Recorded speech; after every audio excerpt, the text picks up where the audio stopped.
Hola amigos, ¿cómo están? En esta ocasión vamos a platicar de un tema que me parece súper interesante y que no siempre le damos la importancia, la trascendencia, dejamos que pase, ¿verdad? Y no tratamos de hacer nada para desarrollar los talentos, las altas capacidades de nuestros niños, capacidades que si no se desarrollan, si no se canalizan de una mejor manera, pues pueden quedarse así, estancadas, ¿verdad? Pero vamos a hablar de este tema que me parece maravilloso. Y si tú tienes un hijo que consideras tiene altas capacidades, un hermano, un amigo, esta entrevista es para ti, para que puedas entender más cómo es tu hijo, cómo funciona su cerebro, sus emociones, porque tienen otras necesidades muy particulares, pero maravilloso, de verdad, este talento que pueden desarrollar. Y para hablar de ello, yo quiero saludar en esta ocasión a María del Mar Albarrán Pamplona. Ella es psicóloga con máster en altas capacidades y desarrollo del talento. ¿Cómo estás, María? Gracias por acompañarnos aquí en este espacio. Hola Joana, muy buenos días. Muy bien, muchas gracias por la invitación. Aquí dispuesta a compartir y ayudarnos, y gracias por ayudarnos a visibilizar el tema de las altas capacidades. Pues gracias a ti porque nos vas a clarificar más de este tema que creo que no se ha abordado mucho, lo suficiente, tanto para algún padre que tiene un hijo con altas capacidades que pueda entenderlo, pero ni como sociedad. Entonces, para irlo entendiendo, ya lo vamos a ir desmenuzando. ¿Qué podemos entender por altas capacidades? Mira, las altas capacidades se refieren a una persona que destaca de manera significativa en relación a sus pares. La comparación siempre debe ser con personas de su misma edad, porque en los hitos del desarrollo se esperan determinadas conductas, aptitudes, habilidades y capacidades. Esto obviamente es muy marcado de los 0 a los 21 años, que es la parte más es la parte crucial del desarrollo donde se van alcanzando estos aprendizajes. Claro, toda la vida podemos seguir aprendiendo, pero en esas edades hay, te digo, habilidades y capacidades que se esperan que la persona ya tenga o haya alcanzado o vaya adquiriendo, y cuando tú ves que las adquirieron a edades tempranas, puede existir la posibilidad de que esa persona tenga una alta capacidad en ese aspecto en particular. Justamente porque no una persona con altas capacidades, la alta capacidad no es en todas las áreas de su vida, tiene necesidades muy particulares. Y los aspectos que se evalúan o en lo que se mide, mucha gente se va con la capacidad cognitiva, que es esta capacidad de aprendizaje, de procesar la información, de almacenarla, recuperarla, etcétera. Pero no es solamente eso. O sea, se mide la parte intelectual, la parte emocional, la parte social, la creatividad y la motricidad. En la motricidad lo tenemos clarísimo porque pues vemos a los deportistas de alto rendimiento y nos queda claro que tienen una alta capacidad en el dominio de su cuerpo. Pero Ok. cuando nos trasladamos a los otros aspectos, uy, es bien difícil entenderlo, identificarlo y lo más triste, acompañarlo. A ver, en lo cognitivo nos dices también cuál sería como una característica o en lo emocional, porque también son personas muy sensibles. De hecho, hay una característica que va muy de la mano con las personas de altas capacidades, pero eso sí, esto es personal. Sin embargo, pues muchas personas lo comparten, que ese es el gran tema con las altas capacidades. Es una población completamente diferente. Ninguno se parece a otro. Y por eso es que es tan difícil a veces el proceso de identificación. Y yo siempre digo, los medios y Hollywood no nos ayudan porque te venden al niño genio en todas las áreas de su vida, que está regulado emocionalmente, que es capaz de integrarse socialmente, que destaca en todas las materias, no hay una sola en la que se equivoque, y eso no es real. Ok. La persona puede destacar en una, que es un talento, en dos o en tres, son cinco aspectos, pero nadie destaca en los cinco. No ¿Cuáles hay son una, esos 5 aspectos? lo que te decía, lo Ah, cognitivo, ok. lo emocional, lo social, lo motriz y lo creativo. Ok. Porque antes solamente se medía el área cognitiva y se pensaba que una persona era altamente inteligente si tenía un índice de CI, que es el cociente intelectual, superior a 130 puntos. Hoy, muchas corrientes, muchos escritores, muchas personas que han investigado y trabajado en las altas capacidades, ellos dicen, no solo podemos medir eso. Y hoy otro factor que es muy importante medir es la creatividad, pero la creatividad desde la capacidad de la resolución de problemas de la vida diaria. No las personas que son buenas para el piano o para las manualidades o no. O sea, es la creatividad Ok. desde la resolución de problemas, que a nivel empresarial es la innovación, ¿no? O sea, estas personas que te van a dar una solución muy diferente al resto, si funciona o no funciona es otra cosa, Mm. pero tienen esta capacidad de, de darte varias soluciones. Yo trabajo con una adulta de altas capacidades y ella me encanta porque me dice, mira, yo tengo un problema y se me levantan así como si fueran cartas, 7 u 8 soluciones al mismo tiempo. No es que llegue una y luego la otra y luego la otra, sino se levantan así como si fueran escenarios y yo, Dios mío, ¿cuál de las 8 es la adecuada, no? Entonces, Ok. así les pasa, su manera de procesar es diferente, pero regresando a lo que me preguntaste, la alta sensibilidad puede ser una característica de una persona con altas capacidades. Y aquí lo que pasa es que ellos sienten, pero sienten, o sea, si están Sí. contentos, toda la cuadra se entera. Pero si están tristes, toda la cuadra se entera. Si se golpearon el dedo chiquito del pie por andar descalzos, parece que les arrancaron la pierna. Entonces, su intensidad emocional es súper, súper fuerte y eso es algo que socialmente nos cuesta mucho trabajo acompañar. Oye, María, ¿cómo, digo, en la parte intelectual, pues se mide, ¿no? Con un estudio de coeficiente intelectual, pero las otras áreas, ¿cómo te das cuenta? ¿Cómo se están midiendo para detectar que un niño tiene altas capacidades en esas otras áreas?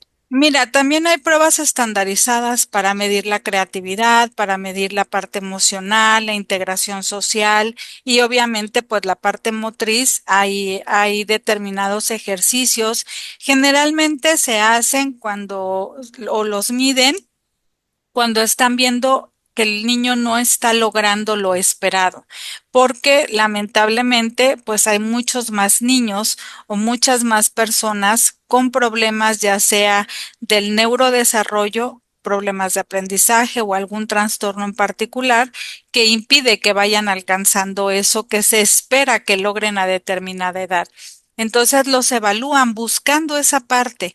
El grave problema que tenemos en México es que hay muy pocos profesionales formados para identificar porque las altas capacidades no es un diagnóstico, porque no es un trastorno, porque no es un problema de aprendizaje, no es una discapacidad, sino es una forma diferente de funcionamiento. Yo creo que el Entonces, problema más marcado es la forma de relacionarse, más que lidiar con esas altas capacidades que tienen esos talentos, porque, o sea, tendría que ser algo bueno, pero lo que yo creo les dificulta es justamente que no hay un espacio educativo, en la casa tampoco se le entiende, en su círculo social, o sea, y a veces terminan estos niños dejando aislar ese talento por querer encajar, por querer convivir como todos los demás, creo yo. mira, acabas de tocar un tema súper importante. La deserción escolar en altas capacidades es altísima. Digo, en México traemos un gran tema con la educación y nada más para que la audiencia se dé cuenta, nuestro promedio de educación formal en el país es no concluir segundo de secundaria. Desde ahí ya duele el corazón. Pero los niños con altas capacidades, en su mayoría, las familias toman la opción de convertirse en homeschoolers o en buscar espacios fuera del sistema que los ayuden a ir tomando, a ir adquiriendo los conocimientos básicos y requeridos para seguir avanzando en su proceso de aprendizaje. Y lastimosamente la sociedad no está listo para las personas con altas capacidades porque mi esposo dice, nosotros tenemos dos hijos con altas capacidades, un varón de 15 años y una jovencita de 13, y mi esposo dice, esto es como la rifa del tigre, todo mundo se lo quiere ganar, pero el día que te dicen tienes el boleto ganador, dices, ¿qué hago? ¿A dónde lo llevo? ¿Cómo lo atiendo? Y te voy a decir rápido, yo me especialicé en altas capacidades porque a nosotros como familia nos tocó 4 años llegar al diagnóstico adecuado con mi hijo. Por lo que te decía hace rato, no hay profesionales formados para la identificación, porque te digo que no es un diagnóstico, para la intervención y para el acompañamiento tanto a la familia como a los docentes. Mi trabajo principal es ese. Yo hago orientación y capacitación para familias y el acompañamiento a la familia para entender el mundo del niño y también capacito y oriento a los docentes cómo pueden trabajar ellos dentro de las aulas. Es un gran, gran reto y de verdad yo sí soy defensora de los docentes y me consta que en su mayoría, cuando ellos no atienden a los niños con altas capacidades, no es por falta de ganas, es por falta de capacitación y por falta de conocimiento en la atención. Definitivamente. María, a ver, ¿es lo mismo altas capacidades que superdotación? ¿O son cosas distintas? Superdotación es una palabra que se utilizaba anteriormente. Ah, ok, Ahorita las personas que tocan este tema, que hablan de superdotación, lo hacen por dos razones, o por falta de actualización ah, ok. o por querer traer la atención de la persona. Pero superdotado era una palabra que se utilizaba antes. En el No, siglo pasado.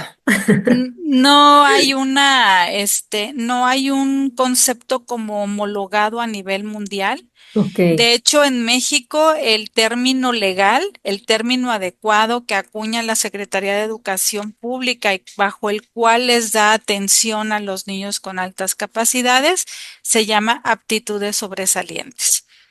Tú bajo los lineamientos de la SEP no vas a encontrar ningún documento que diga altas capacidades, dicen aptitudes sobresalientes y desde ese marco normativo les brindan atención y lo entrecomillo porque una cosa es lo escrito y otra cosa es la realidad a los niños con altas capacidades. En habla hispana, en los países donde se habla español, se ha tratado de unificar esta definición de altas capacidades y es como el concepto que ha ido permeando poco a poco. En inglés el término es gifted. ok. Entonces, sí hay muchas investigaciones, ya hoy en día hay muchísima investigación en el tema. Hay muchos trabajos muy importantes, pero seguimos batallando con las mismas cosas. Y nos decía el otro día, una investigadora de España, que es la doctora África Borges, ella es investigadora de la Universidad de La Laguna, vino aquí a México a hacer unas conferencias y una capacitación, y nos decía que en altas capacidades la investigación ha sido como el cepillo de dientes. O sea, es solo del que la hace, no comparten los resultados y eso ha hecho todavía más complejo que se pueda seguir investigando sobre lo que ya está para seguirlo ampliando, seguirlo robusteciendo y poder seguir dando una mejor atención a los niños y a las personas, porque la realidad es que hay muchos adultos con altas capacidades que no fueron identificados. ¿Quiénes son las personas como las primeras que podrían identificar estas altas capacidades? O sea, los padres, los profesores en la escuela, ¿quiénes son las Mira, primeras que la tendrían que familia detectar? se da cuenta que hay cosas diferentes. pero cuando tú llegas con los que saben y les preguntas, no tienen la información para orientarte que esos son altas capacidades. Y te lo digo desde la experiencia personal, ¿eh? Que Sí. no es que puede tener esto, puede tener el otro, y buscan hacia el lado equivocado. Y aún teniendo las pruebas de inteligencia resueltas, teniendo los puntajes muy por encima del promedio, hay que ver qué es lo que le está pasando. Entonces, los papás pueden identificar que sus hijos están teniendo actitudes, conductas y habilidades diferentes al resto de sus pares, de sus compañeros de escuela, pero por falta de orientación no saben qué es. ¿Cuáles podrían ser esas señales? Digo, porque si es algo que es un poco difícil de detectar, ¿cuáles podrían ser esos indicadores que me están diciendo que mi hijo o mi hija tiene altas capacidades? ¿Cuáles son estos indicadores? Por ejemplo, tienen temas muy particulares. Se interesan por cuestiones muy particulares y van profundizando en el tema desde edades muy tempranas. Por Eh, ejemplo. por ejemplo, los planetas, los dinosaurios, la evolución de la Tierra, los bichos, los insectos, ¿no? Cómo son, cómo funcionan, qué comen, los animales en general. Pero imagínate un niño de 5 años, de 4 años, que sabe, que tiene información, si tú quieres básica, pero basta para su edad, de animales, de qué tipo de animal es, si es mamífero, etcétera, cuánto mide al nacer, cuánto mide, cuánto tarda la gestación, qué comen, qué hábitat vive, etcétera. Y llega con sus compañeros de kinder y ellos están ocupados con Paw Patrol.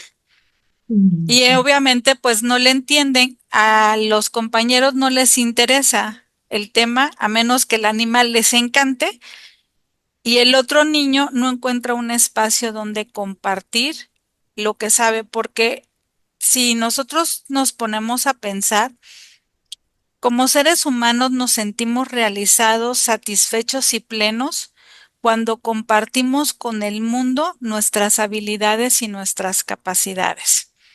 Los niños con altas capacidades pues no son marcianos. A ellos también les gusta compartir lo que saben.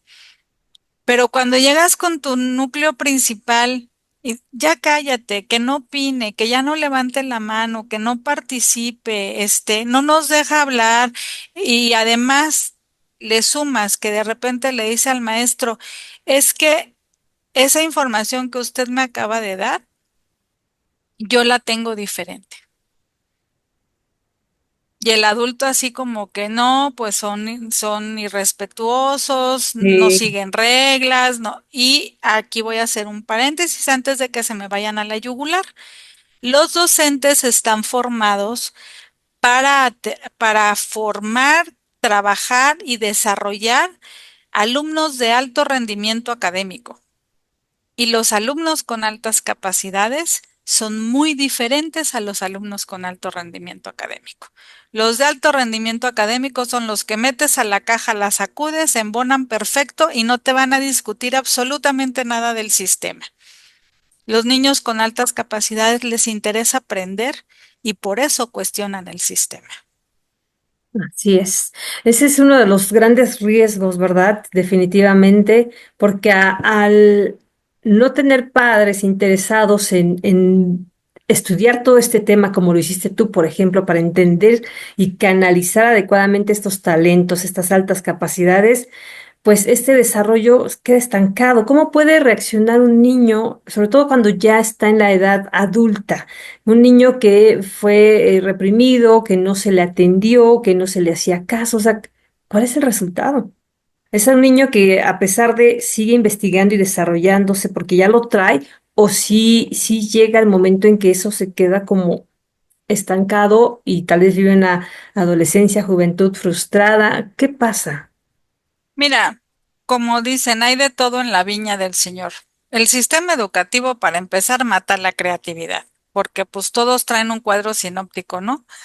Aunque tú lo puedas hacer de otras formas, Ahora con la nueva escuela mexicana y con los proyectos y todo, hay un poquito más de aliento a la creatividad, pero no nos vamos a meter en ese tema. ¿Qué pasa con los adultos? Mira, la gran mayoría de los adultos, cuando identifican a sus hijos, uno de los dos se identifica y sabe que fue lo que vivió. Y algunos pueden acompañar padrísimo a sus hijos y a otros se les dificulta el acompañamiento. Mucha gente dice, ¿hay un factor genético? Hay quienes dicen que sí, que investigadores que aseguran que sí. De hecho, las primeras pruebas de inteligencia y las primeras investigaciones de la inteligencia lo consideraban 100% un factor innato. O sea, era algo con la torta bajo el brazo con la cual la persona nacía, ¿no?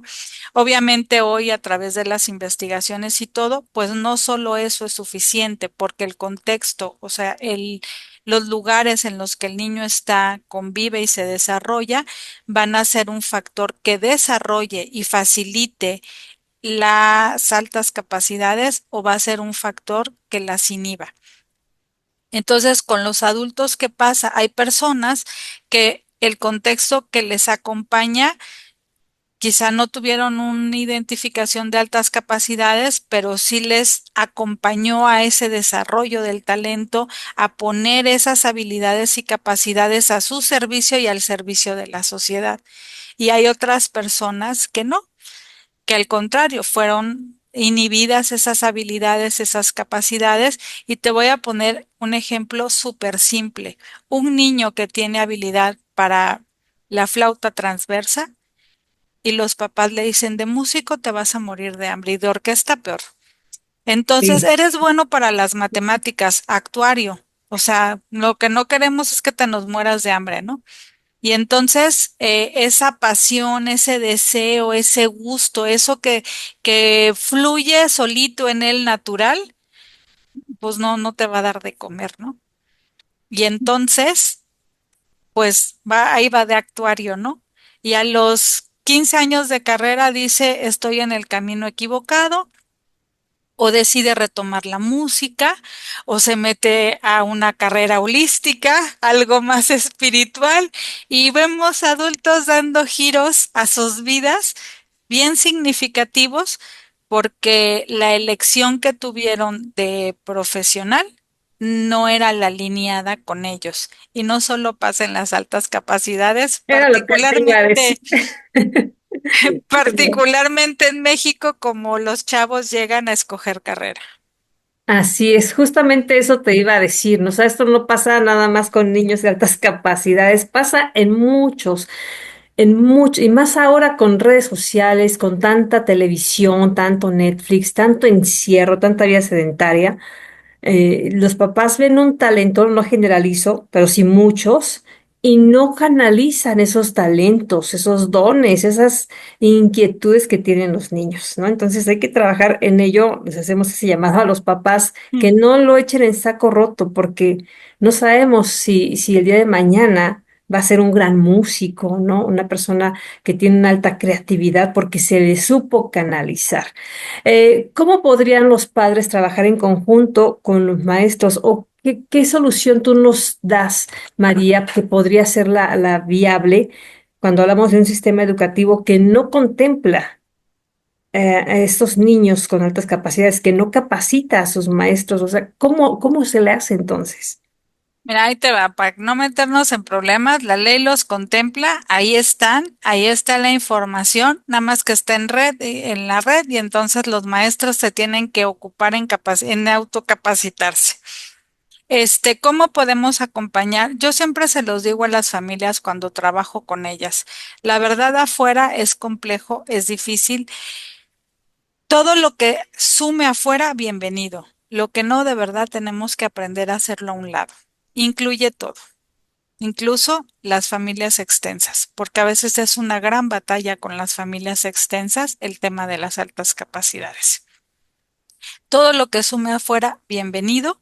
No hay escuela perfecta, no existen escuelas que digas, hay estas. En Guadalajara hay unas escuelas que tienen poco tiempo, que están dirigidas a niños con altas capacidades, tienen requisitos particulares. La realidad es que no sabemos cómo va a funcionar. En México se han hecho varios intentos, en México como país se han hecho varios intentos en varios estados y la realidad es que ninguna ha sido wow, porque es complejo justamente por ser una población heterogénea. O sea, puedes tener muchos niños que son muy buenos para las matemáticas, pero tienen necesidades sociales, tienen necesidades emocionales, quizás su creatividad no es tan alta. Entonces, como estandarizarlos no es fácil. Ahora, la chamba es de las familias. Afuera no hay escuela perfecta, no hay sociedad que los esté esperando con los brazos abiertos, porque lastimosamente a veces parecemos cubeta de cangrejos. Cuando alguien está destacando, todos se le van a la yugular, todos se les van encima y empiezan con cosas muy complejas. Yo vivo en Puebla. Aquí tienes tu casa. Gracias. Tenemos un grupo cerrado de Facebook y un grupo de WhatsApp. Somos 80 familias. Y si tú conocieras las historias tan desgarradoras que han tenido que vivir algunas, que hemos tenido que vivir algunas familias, porque el niño tiene altas capacidades, la neta es que no está nada padre. Pero, pues a final de cuentas, afuera es lo que hay. Y entonces a los que nos toca hacer la chamba es a nosotros. Y sí, yo sí conozco maestros bien comprometidos, conozco escuelas con la intención de capacitarse, orientarse y poder acompañar a los niños, pero sí es todo un reto. Y a los adultos siempre se van a poder identificar. Pero cuando yo doy un curso de orientación de introducción a las altas capacidades, tengo uno para padres y otro para maestros, porque la información básica en características y demás es lo mismo, pero ya en atención no. Entonces, yo les digo con qué se identificaron. O sea, yo voy viendo las caras de los papás, cómo van palomeando qué sí de sus hijos y qué sí de ellos. Y muchos dicen, ya para qué me identifico, ¿no? Ya para qué pago las pruebas si ya me quedó claro. Y mi hijo está viviendo lo que yo viví. Sí. Y entonces te digo, es un mundo muy complejo, es algo muy padre cuando tú puedes ver estas habilidades, estas capacidades, cómo tienen una forma completamente diferente de procesar, pero también está la otra parte donde se enfrentan a un mundo que no los recibe, un mundo que generalmente los ataca y un mundo que los quiere meter a una caja y yo les digo, tú los metes en la caja los niños al sistema educativo y mueves la caja y pues alguna cajita tiene las puntas redondas y embona y alguna está media chuequita y cabe. El tema con los niños de altas capacidades es que son como estrellas, tienen picos y por más que muevas la caja, no se va a poder meter. Ok. Mira, el tiempo se nos agota, María, lamentablemente, y nada más recapitulando.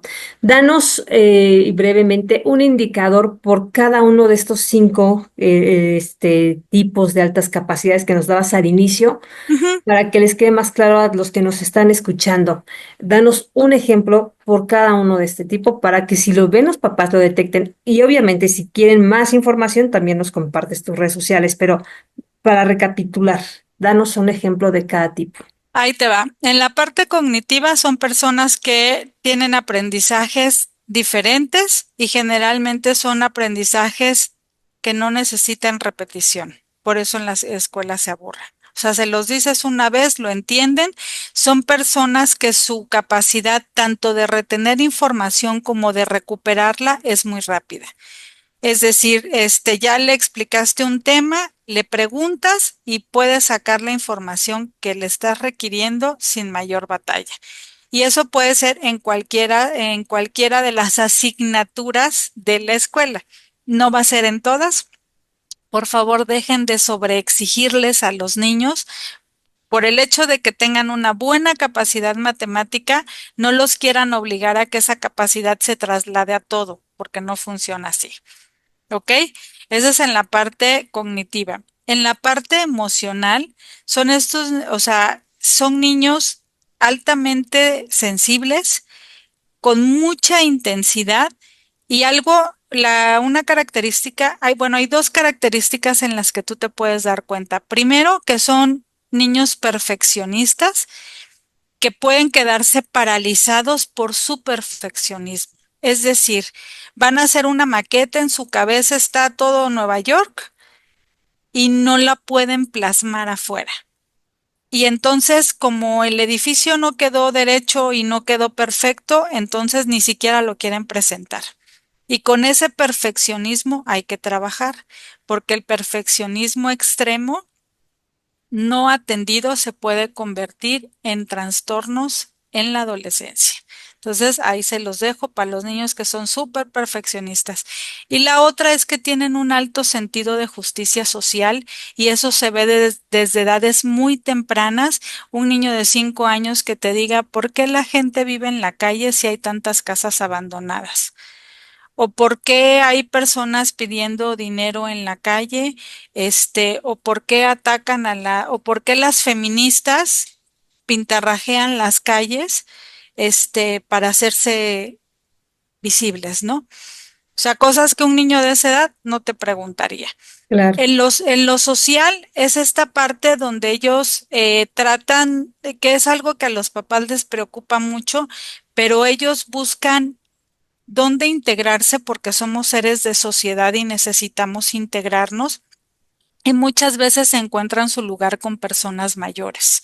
Entonces, lo único que hay que estar es alerta, porque hay edades que sí implica un riesgo que se relacionen con Sí. personas mayores. En lo creativo es esto. Oye, tenemos este problema de la vida cotidiana y el que te da una respuesta completamente diferente o 3 o 5 respuestas diferentes a lo que la mayoría te diría, tiene una alta capacidad creativa. Refiriéndonos a este aspecto que es basado en la resolución de problemas para la vida cotidiana. Y las personas que tienen habilidades físicas, pues todo lo podemos identificar perfecto, ¿no? El niño que desde chiquito ya pintaba para atleta, el que tenía mucha habilidad con la pelota, el que en tu casa hay patines, bicicleta, patineta, pelota de fútbol, de tenis, de esos, porque tienen una habilidad motriz. A veces hay que dirigirla y hay que explorar con ellos cuál es su gallo, ¿no? O sea, ellos tienen un dominio de su cuerpo, pero en alguna disciplina van a poder destacar significativamente en relación al resto. Excelente, pues ahí está para que nos quede un poco más claro y que las altas capacidades no es como solemos luego pensar, solamente cuestiones del intelecto, va mucho más allá. Pues María, un gusto haber platicado contigo, de verdad que nos aclaraste bastante este tema que es interesante y que tenemos que poner el ojo en ello y más los papás, no dejemos la responsabilidad solamente a los maestros, pues, son tus hijos, ¿a quién más le va a importar que a ti? Entonces, pon manos a la obra y no dejes de lado estas altas capacidades y mejor ayuda a tu hijo, a tu hija a canalizarlo de la mejor manera, a potencializarlo. Pues te agradezco muchísimo, María del Mar Albarrán Pamplona, psicóloga con máster en altas capacidades y desarrollo del talento. Y compártenos estos grupos de Face que me platicabas para la gente que quiera conocer más de estos temas y encontrar otras personas que están viviendo las mismas situaciones, ¿por qué no? Bueno, el grupo de Facebook es que se llama Altas Capacidades Puebla y no es un grupo que haya creado yo. Ok. Entonces tiene sus reglas y una es que vivas aquí, ¿no? Pero sí hay grupos, pones la palabra altas capacidades y encuentras grupos de México y de otros países. Y mis redes sociales es la abreviación de psicóloga, que es SIC Mara Albarrán, porque ese es el diminutivo que usamos para mí, que es Mara Albarrán. Y si quieres, te comparto mi teléfono, que para las Por favor. personas que están fuera de México es 52 22 22 75 0329. Excelente, pues muchísimas gracias y espero pronto reencontrarnos nuevamente para hablar de esos temas que me parecen apasionantes y que nos llevan también a tener un bienestar, un Ujú. desarrollo personal y social que mucho nos hace falta, no solamente a los alumnos, niños, niñas con altas capacidades, yo creo que a todos. Sí, totalmente. Y cuando se logra la atención al desarrollo del talento, dejas de tener fugas. Y México es un país que lastimosamente se ha caracterizado por tener fugas de cerebros. Así es. Tenemos gente muy valiosa que aquí no ha encontrado las oportunidades y por supuesto que se han ido a buscarlas a otro lugar, ¿no? Hay quienes los esperan con los brazos abiertos porque son mentes que vale la pena acompañar. No es que Brillante. los demás no, no es que las demás personas no valgan la pena de ser acompañadas, es que todos tenemos talentos que podemos desarrollar, pero estas personas, niños o adultos que ya nacieron con la torta bajo el brazo, pues hay que sacarle provecho y hay que ayudarlos a que ellos le saquen provecho a eso. Así es, coincido contigo. Muchísimas gracias y nos reencontramos la próxima. Muchas gracias, Joana. Un gusto conocerte. Listo, ya quedó padrísima entrevista.